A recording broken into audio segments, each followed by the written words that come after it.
Assalamualaikum warahmatullahi wabarakatuh. Perkenalkan, nama saya Sela Wulandari dengan NIM B1B1222047. Di video kali ini saya akan mempresentasikan dengan materi kebijakan fiskal dengan mata kuliah tata kelola keuangan pemerintah. Baiklah, di sini saya akan menjelaskan tentang asal mula kebijakan fiskal. Kesadaran terhadap pengaruh pengeluaran dan penerimaan pemerintah belum lama muncul dalam dunia ilmu pengetahuan. Maka timbullah gagasan dengan sengaja untuk mengubah pengeluaran dan penerimaan pemerintah. Guna mencapai kestabilan ekonomi, teknik mengubah pengeluaran dan penerimaan pemerintah inilah yang dikenal dengan kebijakan fiskal atau politik fiskal. Pada masa depresi pada tahun 1930-an, teori kebijakan fiskal pertama kali mulai muncul karena tidak mempunyai kebijakan moneter dalam mengulangi depresi itu. Kebijakan moneter berguna untuk merangsang kegiatan individu atau swasta. Pada saat terjadi pengangguran, harga-harga turun deoresi, maka oleh kebijakan moneter dengan cara menambah jumlah uang yang beredar lewat politik dengan menurunkan tingkat bunga atau dengan politik pasar terbuka di mana pemerintah membeli surat berharga. Pada masa depresi yang paling amat parah adalah masalah pengangguran dan kebijakan fiskal berorientasi masalah pengangguran dan masalah inflasi. Pengertian kebijakan fiskal. Fiskal adalah sebuah kata yang dirujuk dari bahasa Latin fiscus yang berarti pemegang kuasa dari keuangan pertama di zaman Romawi kuno. Sedangkan KBBI mengartikan fiskal sebagai segala hal yang berkaitan dengan urusan pendapatan negara atau pajak. Kebijakan fiskal adalah kebijakan ekonomi yang dilakukan oleh pemerintah untuk mengatur kondisi keuangan dan pendapatan negara. Kebijakan fiskal meliputi langkah-langkah pemerintah dalam mengelola pengeluaran dan perpajakan atau penggunaan instrumen fiskal untuk memengaruhi bekerjanya sistem ekonomi agar memaksimumkan kesejahteraan ekonomi. Instrumen kebijakan fiskal.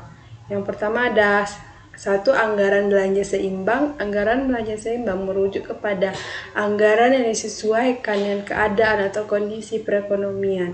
Hal itu bertujuan agar dalam jangka panjang anggaran dapat menjadi berimbang. B. Stabilitas anggaran otomatis. Stabilitas anggaran otomatis yaitu penekanan pengeluaran pemerintah harus bermanfaat dan memiliki biaya relatif dari berbagai program kegiatan.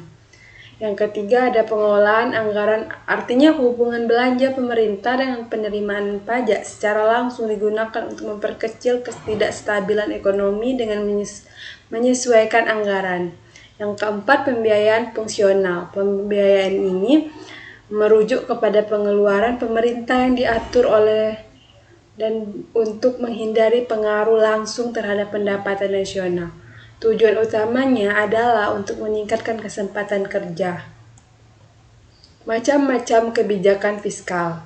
Yang pertama, dalam perkembangan kebijakan fiskal dapat dibedakan menjadi 4 macam atas dasar, yaitu A. Pembiayaan fungsional, B. Pengelolaan anggaran, C. Stabilitas anggaran otomatis, D. Anggaran belanja seimbang.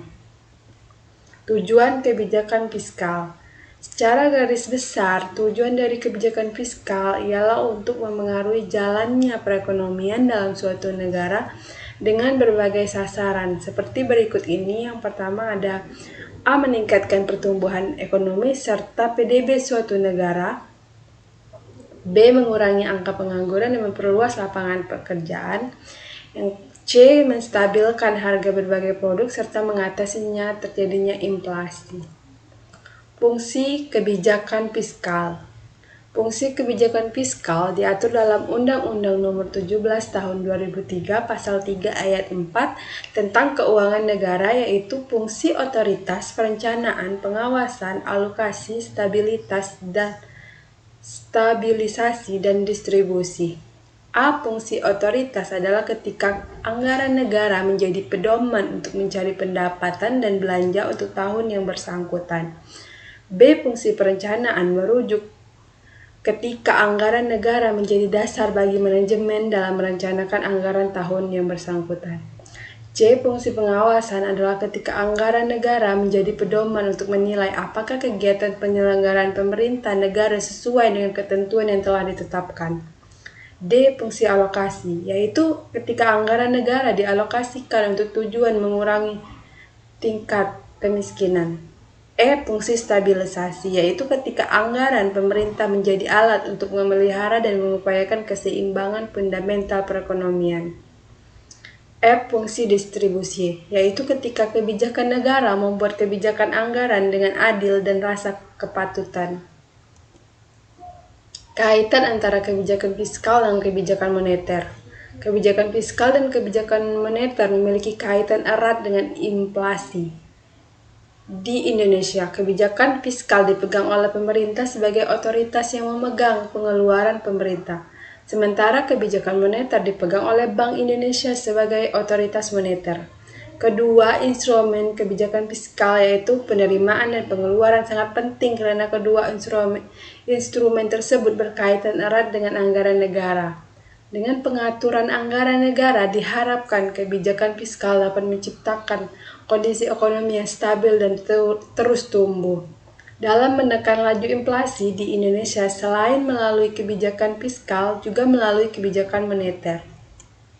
Kesimpulan, kebijakan ekonomi memiliki peran yang sangat penting dalam suatu tatanan negara sebagai penstabilan ekonomi. Pemerintah menjalankan kebijakan fiskal dengan maksud untuk memengaruhi jalannya perekonomian. Atau dengan kata lain, kebijakan fiskal pemerintah berusaha mengarahkan jalannya perekonomian menuju keadaan yang diinginkannya. Sehingga dengan adanya kebijakan fiskal ini, pemerintah berharap dapat mengendalikan dan mengawasi keadaan ekonomi. Demikianlah yang dapat saya sampaikan, lebih dan kurangnya saya mohon maaf. Saya akhiri, wassalamualaikum warahmatullahi wabarakatuh. Terima kasih.